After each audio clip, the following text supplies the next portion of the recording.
So we traded Amari Cooper to the Cleveland Browns for a piece of bubblegum and a bag of chips. We traded Amari Cooper in a 6th-round pick, and in return, we received a 5th-round pick and a 6th-round pick. Now, when I look at this, now, of course, my visceral reaction is, someone of Amari Cooper's caliber, even though he slipped, and I don't think he has any love for the game, even though I believe that, you still should have squeezed in like maybe a 3rd or a 4th for him, A 3rd, I don't think a 3rd is, I don't think that's too much for Amari Cooper. A 3rd and a 4th, I think that's a fair deal. He isn't worth a 1st or a 2nd anymore. But a 3rd or a 4th, we could have squeezed something out of him. But the thing is, we had no leverage. We were going to release him anyway. The Cleveland Browns knew that. So we got something for him. A 5th and a 6th is better than nothing. We really didn't want to pay him his base salary of $20 million. We were going to get rid of him anyway. So, hey, we might as well pick up a 5th or 6th round pick for him. Hey, a bag of chips and a piece of bubble gum is better than going hungry, right? So, yeah, they're doing everything they possibly can to free up space. They released Blake Jarwin, the beleaguered and often injured tight end. And they also got rid of Greg Zuerlein. Greg Zuerlein was a huge disappointment. Every time he went, and it's not even just a field goal, even an extra point, I would hold my breath. I'm like, fuck, man. Like, is he going to make this shit? So, Greg the Leg is gone.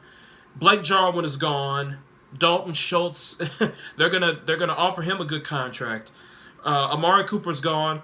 And, brothers, listen, I understand a lot of you are like, y'all liked Amari Cooper. Y'all were like, hey, he just doesn't have the quarterback to get him the ball. He really doesn't have a quarterback now. Because, brothers, y'all know I do not like Dak Prescott. I don't like him at all. But he's better than Baker Mayfield. Amari Cooper's going to have it even worse. And, brothers, I'm going to be honest with you. At first, I didn't want to believe it. But the Raiders were right. They traded him to us because they were like, listen, he's not passionate. We question his love for the game. He's extremely talented, and he's a top 10 receiver when motivated. But he has to be motivated externally. And like you guys know, external motivation does not last very long. You have to be internally motivated to be the best. Amari Cooper isn't. When you look at Amari Cooper, when he first came to Dallas in 2018, he blew up on the scene because he's like, hey, the Raiders going to give me up? Oh, they're going to give me up? Oh, the Cowboys gave up a 1st-round pick for me? Oh, that was external motivation. The fans yelling his name, Coop, Coop, Coop. He had all the external motivation in the world, and he blew up quickly. But external motivation wears off extremely fast. A person has to be driven.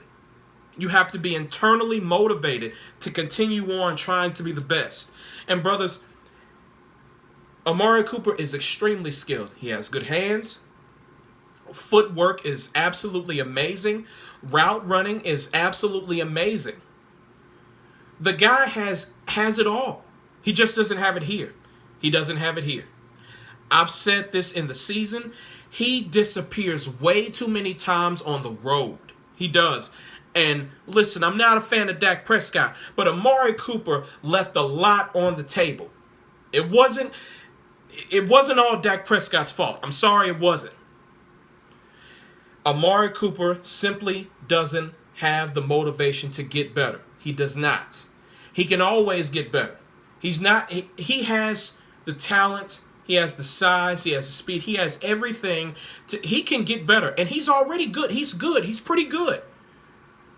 He has the skill set to be a top 3 receiver in this league, and he'll never get there because he doesn't have the internal motivation to do so. It won't happen. It won't work. He's not a Larry Fitzgerald. He's not. He's not a Larry Fitzgerald. He's not an Antonio Brown. He's not a Julio Jones. Even the young guns. He's not a Jamar Chase. He's not a Justin Jefferson. He's not. Right now, he's not even a CeeDee Lamb. Brothers, I understand CeeDee Lamb has some issues with drops, but CeeDee Lamb is in his second year. He's going to get better. I guarantee you, CeeDee Lamb in year 4 and 5 is going to be light years ahead of what Amari Cooper ever was. I guarantee you.